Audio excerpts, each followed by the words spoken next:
নমস্কার বন্ধুরা, আমি আবারও এসে গেছি আরও একটি নতুন ভিডিও নিয়ে।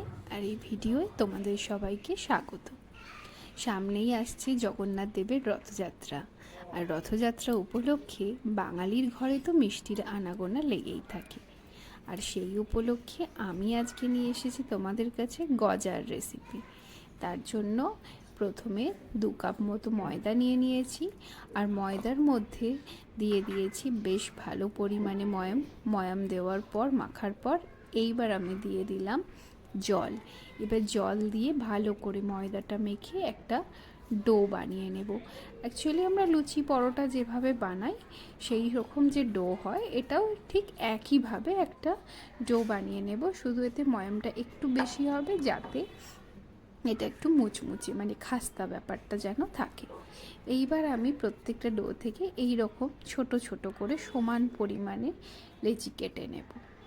আচ্ছা, বাঙালির সারা বছর মিষ্টি যেমনই হোক না কেন, রথযাত্রার সময় মিষ্টিগুলো একটু স্পেশাল হয়। যেরকম ওই খাজা, গজা, চিনি কাঠি, গুড় কাঠি, জিলিপি, এগুলো সচরাচর আমরা সারা বছর না খেলেও রথযাত্রার সময় কিন্তু প্রত্যেকের বাড়িতেই কম বেশি কিন্তু এসেই থাকে। তাই এবারের রথযাত্রায় না হয় নিজের হাতে বানিয়ে বাড়ির লোককে খাইয়ে দাও। এইবার এগুলো হাতে করে আমি ভালো করে একটা গোল শেপ দিয়ে দেব। প্রত্যেকটা আমি এরকম সমান করে 2 হাতের তালুর সাহায্যে চাপ দিয়ে দিয়ে এই যে ভালো করে একটা গোল শেপ করে নিয়েছি। এইবার খুবই সিম্পল, রেগুলার যেরকম রুটি বানাই এই প্রত্যেকটাকে এবার ভালো করে বেলুন চাকির সাহায্যে বেলে নিয়ে এরকম রুটির মতো বড় বড় করে বেলে নেব। বেলে নেওয়ার পর একটার ওপর একটা এই যে লেয়ার করব। আমি কিন্তু প্রত্যেকটার ওপর প্রত্যেকটাকে ভালো করে বসিয়ে নিয়েছিলাম। তারপর যেভাবে রোল করা হয় এরকম একটা রোল করে নিয়েছি লম্বা। যে লাস্ট যেটা আছে সেখানটা কিন্তু ভালোভাবে মানে প্রত্যেকটা গায়ে আটকে দিতে হবে যাতে খুলে না যায়। এইবার এই লম্বা রোলটাকে ছুরির সাহায্যে সমান ভাগে যতগুলো পিস হয় কেটে নেব। এইবার এই কেটে নেওয়া পিসগুলোকে চাকির সাহায্যে বেলুনের সাহায্যে এই যে একটু চেপে লম্বা করে দেব।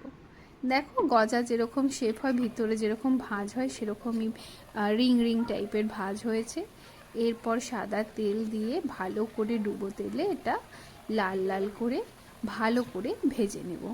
হ্যাঁ, ভাজতে একটু সময় লাগবে, একটু মিডিয়াম ফ্লেমে বেশ কিছুক্ষণ ধরে ভাজতে হবে।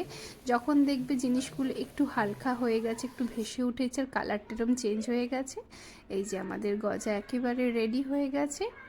আচ্ছা, এইবার আমি যদিও এটা আগে করে রেখেছিলাম কিন্তু ভিডিওতে আমি পরেই দেখাচ্ছি।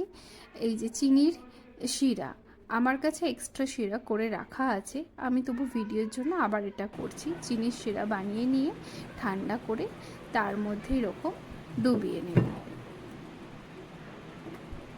এইভাবে রসে ডুবিয়ে কিছুক্ষণের মধ্যে আবার তুলে নিলে রেডি আমাদের গজা।